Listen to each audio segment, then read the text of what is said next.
Bonjour. Avec amour, dernièrement j'ai partagé beaucoup sur la terre, les forêts, l'eau, l'air,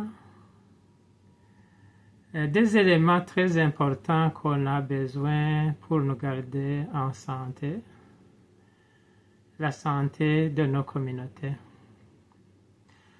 Aujourd'hui, je vais vous partager un extrait de l'interview que j'ai eue avec CFAI durant la dernière campagne électorale. Si vous voulez regarder le contenu de cette interview, il est sur Google, interview avec CFAI. Vous pouvez avoir la chance de l'écouter dans votre confort.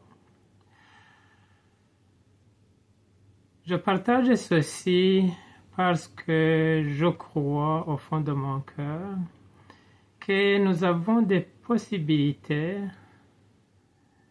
de nous grandir comme communauté dans le présent, dans l'avenir proche et l'avenir des générations à venir. Je vous aime.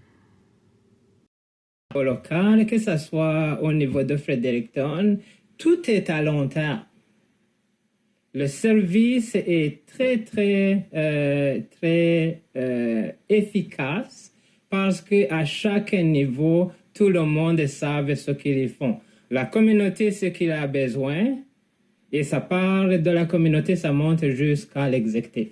Et ça, c'est des mandats d'1 an? C'est à chaque année qu'on peut changer ou on y va quand même aux 4 ans? Puis si jamais on est insatisfait au cours de cette période-là, on peut décider de changer. Puis comment on décide de changer? Nous sommes consensus, nous sommes la voix de la population.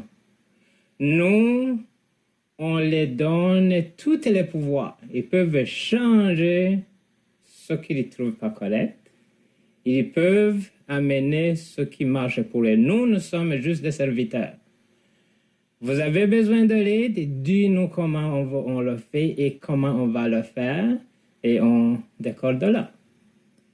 C'est la première fois que le parti se présente aux élections provinciales. Mais là, vous êtes conscient que quand on parle d'une réforme du système électoral, là, c'est un travail à long terme. Là. Donc là, vous semez une graine, mais là, le travail va se poursuivre, évidemment, bien au-delà de la campagne électorale pour faire connaître le Parti Consensus. C'est exact. Le Nouveau-Brunswick est rendu au point qu'on a besoin d'un changement. C'est pas un changement qu'à moitié, ça c'est l'expression de notre région. C'est un changement structurel qui donne la voix à tout le monde.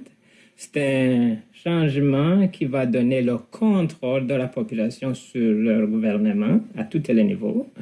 Puis c'est aussi une façon de se débarrasser de ces longues années de politique et de parti, de voir la même chose sans aucune production. C'est aussi la chance d'arrêter la force des lobbyistes d'entreprises, parce qu'à la fin de la journée, c'est la population qui souffre. Ça ne devrait pas être ça. Si vous voulez des exemples, je peux vous en donner.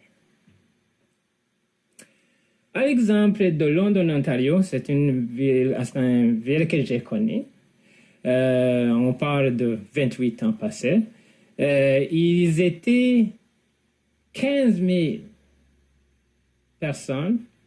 Ils avaient un transport en commun jamais vu. C'était la ville avec le plus grand nombre de centres d'achat en Amérique du Nord. Et l'exception de cette ville-là, il était entouré des champs. Les gens se nourrissaient. Puis ils nourrissaient une bonne partie de la région et du Canada. Ici, au Nouveau-Brunswick, quand j'ai déménagé dans la région, la première question était « Qu'est-ce que ces gens mangent ?» Une maison au milieu du bois, il n'y a rien à manger autour. Ça m'a pris 28 ans avant d'arriver à quelque chose que je peux proposer à ma communauté. On a besoin de se renourrir. On ne peut pas manger les arbres. Il faut qu'on se nourrisse. Une journée que nous n'avons pas un camion qui décolle de l'Ontario pour mettre du manger sur nos shelves, vous pouvez imaginer ce qui va nous arriver. Et pourtant, nous avons des terres. Nous sommes dans le bassin versant de la rivière Saint-Jean. Nous avons l'humidité dans l'air. Nous avons de très bons sols. Nous pouvons nous nourrir facilement et nourrir une bonne partie de la province. Ça veut dire qu'on amène des emplois. Par contre, ce que nous avons opté il y a 60 ans, ça a été de changer nos champs en plantation d'épinette.